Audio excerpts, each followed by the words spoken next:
In January 897, the papal court convened inside the Basilica of St. John Lateran in Rome for a trial that defied every precedent in the history of the Church.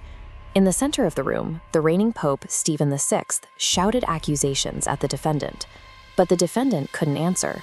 He was the 9-month-old, decaying corpse of Stephen's predecessor, Pope Formosus, propped up on a throne and dressed in full papal vestments. The court quickly pronounced Formosus guilty. They stripped the rotting body of its holy garments, hacked off the 3 fingers of his right hand, the digits used to bestow blessings, and unceremoniously dumped his remains. While this appeared to be an act of unhinged religious fervor, it was actually a calculated proxy war. The true objective was control over the most powerful political title in Europe, the Holy Roman Emperor. This timeline charts the instability of 9th century Rome. Notice the density of dots between 896 and 904. During this window, a new pontiff was appointed, on average once a year. The papacy had become a tool for rival local factions, seeking to crown their own kings. Formosus was one of these short-lived popes, and he came to the throne with a long history of making powerful enemies. Years before his election, a previous pope had even excommunicated him for alleged political conspiracy.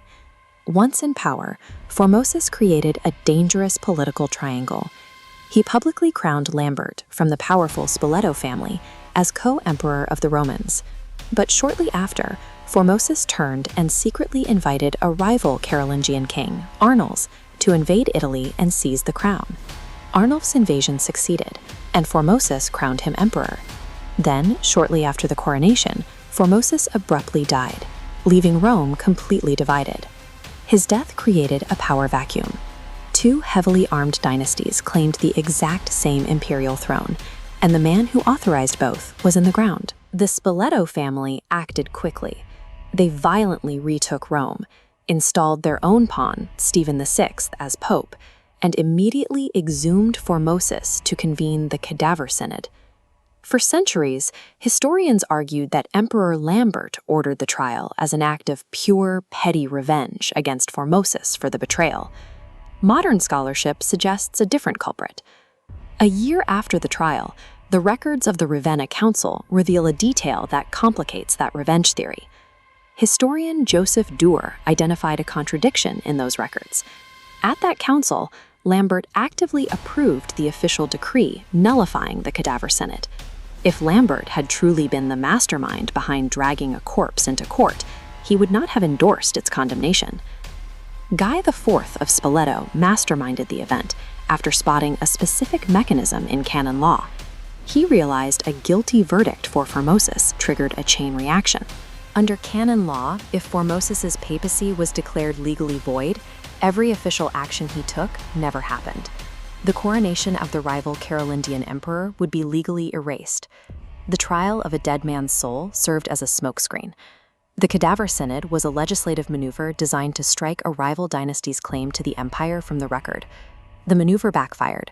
The public in Rome was repulsed by the spectacle.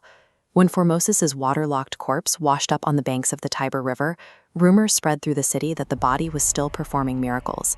Public opinion exploded into a mob uprising. Pope Stephen VI was deposed, dragged into a prison cell, and strangled to death. To restore order, subsequent popes annulled the Cadaver Synod and ordered all records of the event destroyed.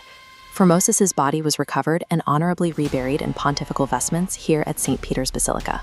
In 898, Pope John IX implemented a permanent change to the law, strictly prohibiting the trial of any corpse in the future.